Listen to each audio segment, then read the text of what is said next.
반갑습니다. 붓다의 복과 지혜입니다. 한라산 중턱의 존재함을 통해 부처님의 진리와 그 깊은 연원을 찾아가 보려 합니다.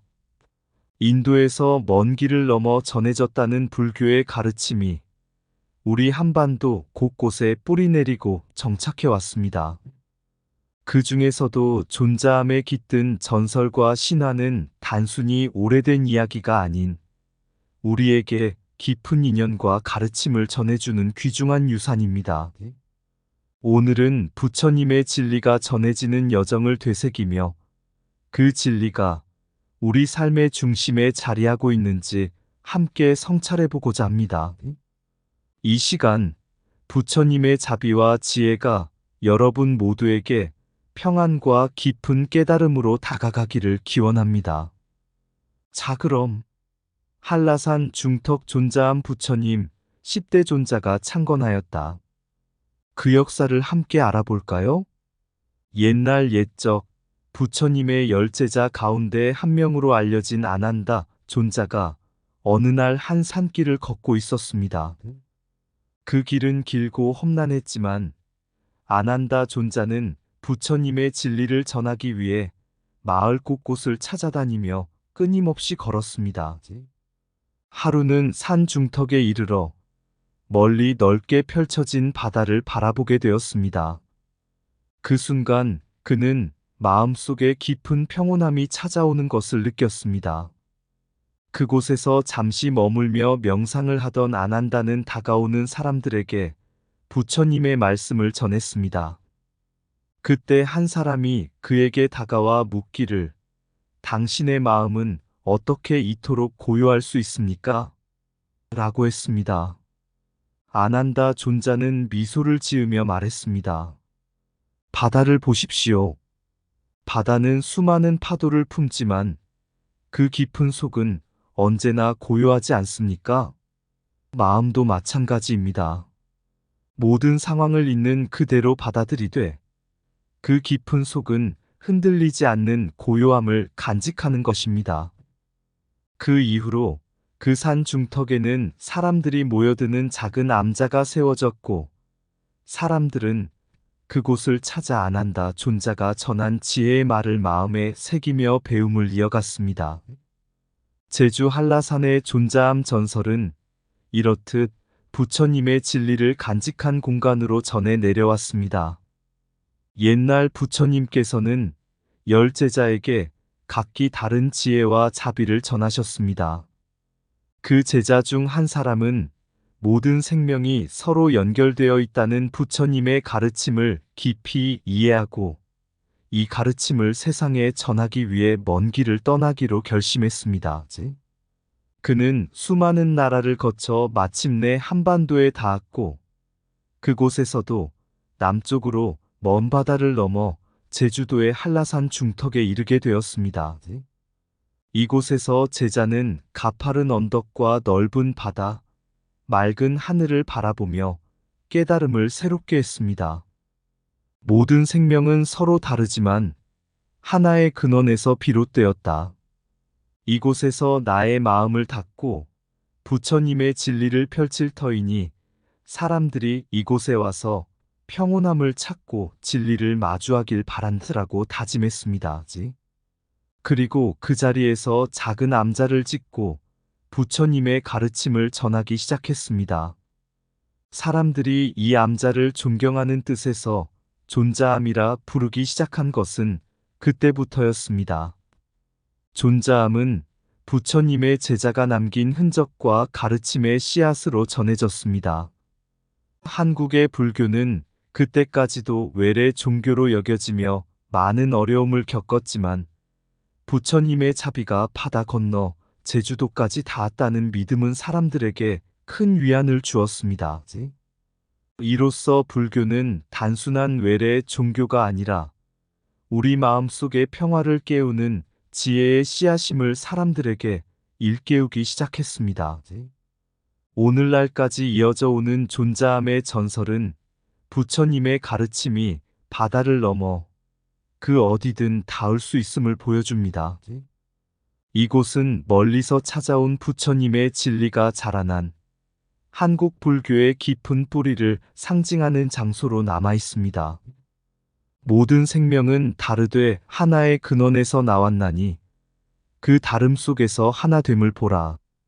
먼 길을 걷는 이유는 단 하나.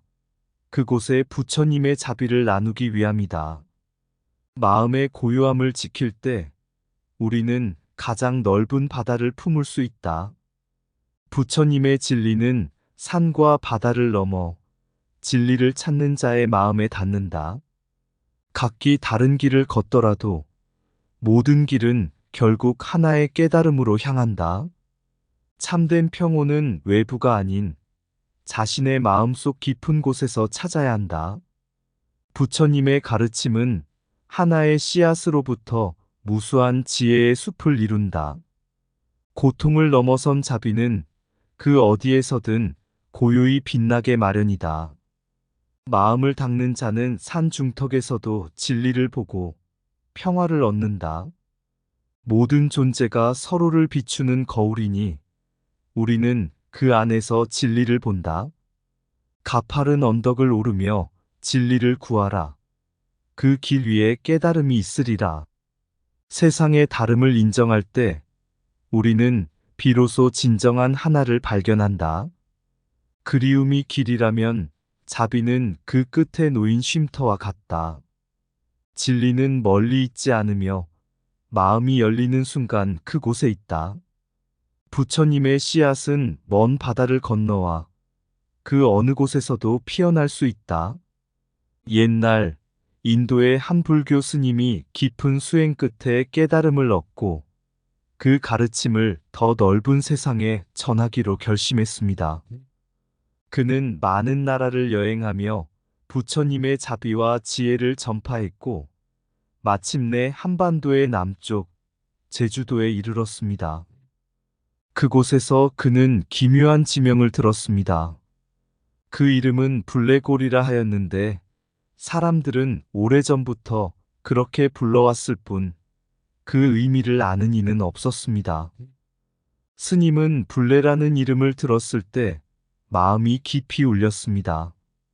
이는 경전에 나오는 블레의 의미처럼 부처님의 자비가 온다는 상징으로 다가왔습니다.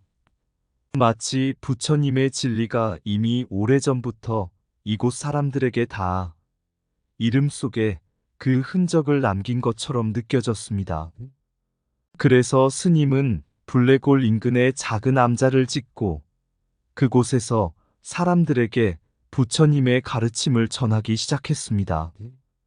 그는 가르침을 통해 이 땅에 이미 오래전부터 깃든 불연을 강조하며 모든 사람은 서로 다른 모습 속에서도 하나의 지혜를 나누고 있다는 깨달음을 심어주었습니다.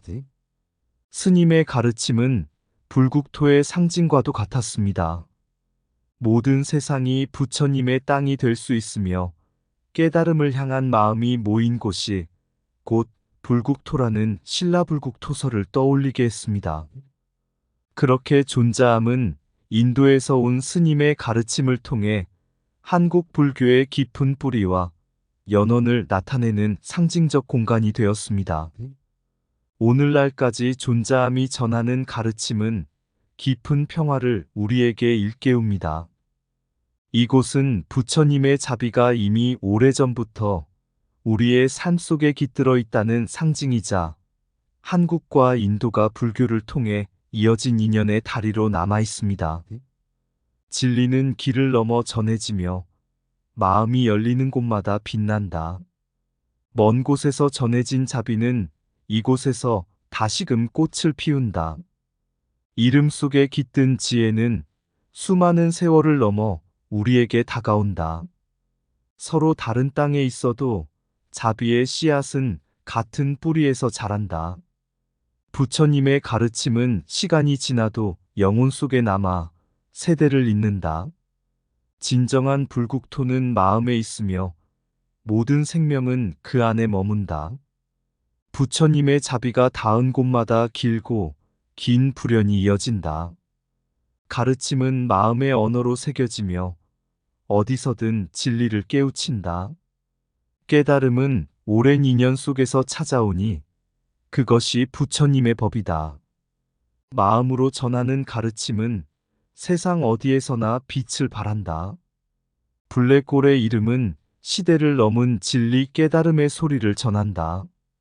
모든 땅은 진리가 깃들 수 있는 곳이니 어디든 불국토가 된다. 인연이 있는 곳에 부처님의 자비는 머물며 길을 연다. 먼 타국의 바람도 부처님의 가르침을 싣고 오니 그 뜻을 새기라. 시간이 흐를수록 깊어지는 자비는 모든 생명을 감싸며 나아간다. 옛 신라 시대 한 스님이 있었습니다. 그는 산과 들을 두루 돌아다니며 수행하며 깊은 깨달음을 얻었고 이 땅에 깃든 진리의 뿌리를 전하고자 했습니다. 이 스님은 어느 날 깊은 명상 중 신령한 꿈을 꾸었습니다. 꿈속에서 그는 옛 스승의 음성을 들었습니다. 이곳은 이미 오래전부터 부처님의 뜻이 머물러 있었느니라. 너의 발걸음이 머무는 곳곳마다 불국토가 있음을 믿어라. 깨어난 스님은 깨달았습니다. 이 땅은 그 옛날부터 불법이 닿을 인연이 있었고 그 인연은 바로 자신을 통해 이어지고 있음을. 스님은 불국토의 상징으로 한 암자를 세웠습니다. 이곳은 후에 존자암이라 불리게 되었고 사람들은 존자암을 신령하고 거룩한 곳으로 여겼습니다. 신라 사람들은 이를 통해 불국토의 진정한 의미를 새겼습니다. 불국토란 멀리 떨어진 이상향이 아닌 이미 마음속에 자리한 깨달음의 땅이라는 것을 말입니다.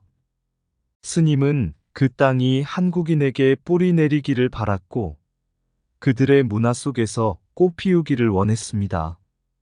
그래서 신라 사람들은 존자암에서 불교의 지혜를 배웠고 한국의 미풍양속과 깊이 어우러진 불교를 그들의 삶 속에 받아들였습니다. 존자암을 통한 가르침은 신라 불국토설로 자리 잡으며 한국 불교의 정체성을 이어갔습니다.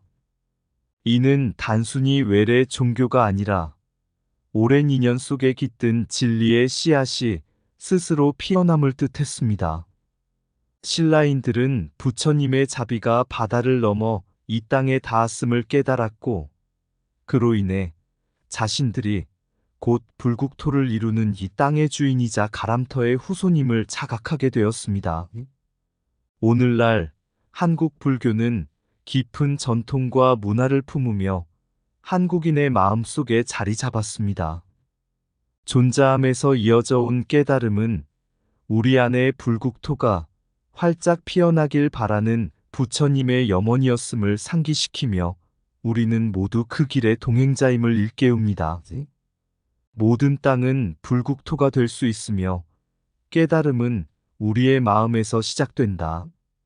진리의 뿌리는 오래전부터 이어졌고 그 가르침은 지금도 우리 속에 살아있다.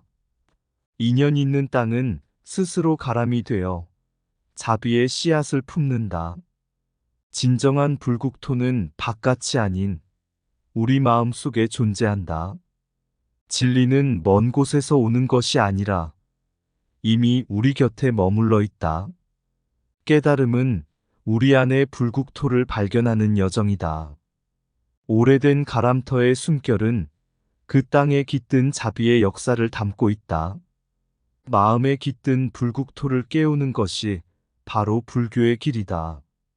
부처님의 가르침은 이 땅을 밝히고 그 뿌리는 우리의 삶 속에서 자란다. 전불의 가르침은 시대를 넘어 우리 안에 깊이 새겨져 있다. 진리는 시대를 넘어 전해지고 우리의 마음 속에서 빛을 발한다. 부처님은 멀리 계시지 않고 우리의 마음 속에 항상 머물러 있다. 외래의 길이 아닌 우리 땅의 불국토에서 자라난 것이 참된 불교다. 부처님의 가르침은 이미 우리의 삶 속에 뿌리내려 있다. 모든 생명은 가람터에서 자라나듯 깨달음 또한 우리의 마음에서 자란다. 옛날 신라에 한 스님이 있었습니다. 이 스님은 깨달음을 구하기 위해 멀리서 불법을 배워왔지만 그가 진정한 불국토를 찾은 곳은 바로 자신의 고향 땅이었습니다. 어느 날 스님은 한라산 중턱에 올라 오래된 가람터를 발견하고 그곳에서 깊은 명상을 시작했습니다. 스님은 마음속에서 들려오는 소리에 이끌려 오래된 돌과 바위, 나무와 바람 속에서 전해지는 가르침에 귀 기울였습니다. 마치 부처님의 손길이 닿은 듯 그 땅은 조용히 빛을 내며 진리의 향기를 풍겼습니다. 그곳에 자리를 잡은 스님은 자신이 찾던 깨달음이 바로 이곳 자신의 마음속에서 비롯된다는 것을 알게 되었습니다. 멀리 외국에서 전해진 가르침도 소중했지만 진정한 불국토는 가까이 있는 법입니다. 스님은 마을 사람들에게 불국토의 의미를 전하며 이곳을 불심으로 가득 채운 가람터라 부르기로 했습니다. 그곳이 바로 오늘날 우리가 존자암이라 부르는 한라산의 전설 속 암자였습니다. 존자암은 우리에게 부처님의 깊은 가르침을 일깨웁니다. 부처님의 길은 멀리 있는 신화 속에만 존재하는 것이 아니라 우리의 마음 속에서 피어나는 진리임을 말입니다. 마을 사람들은 더 이상 불교를 외래의 종교로 여기지 않고 우리 삶 속에 뿌리내린 진리로 받아들이게 되었습니다. 깨달음은 언제나 우리 가까이에 있고 우리가 그 진리를 발견할 때 우리의 마음 또한 불국토가 되어가고 있다는 것을 존자암은 오늘날까지 조용히 말해주고 있는 것입니다. 한라의 중턱, 바람이 노래하네, 고요한 돌과 나무 속 부처님의 가르침, 옛 이야기 속에 살아있다. 신라의 스님 길을 찾아 멀리서 온 법을 품고 고향 땅에 뿌리 내리니 이곳이 바로 불국토라. 블랙골의 물소리, 옛 이름의 숨결을 담아 진리는 멀지 않으니 마음속에 늘 깃들어 있다. 우리의 삶 속 깊이 존자함의 흔적은 남아 모든 발걸음이 가람이 되어 불국토로 나아가리라. 신성한 불빛 아래 어둠을 밝히는 진리, 우리의 마음은 이미 부처님과 하나로 연결되리. 깨달음의 길 함께 걸으며 자비의 씨앗을 심어가리. 한라산의 존자함, 우리의 영혼을 일깨우는 곳. 부처님의 가르침, 하나의 불빛이 되어 세상의 모든 이에게 자비의 길을 전하리라. 이상 붓다의 복과 지혜였습니다. 오늘도 복지구족한 날 되세요. 구독과 좋아요는 붓다의 복과 지혜를 밝히는 큰 자비의 등불이 됩니다.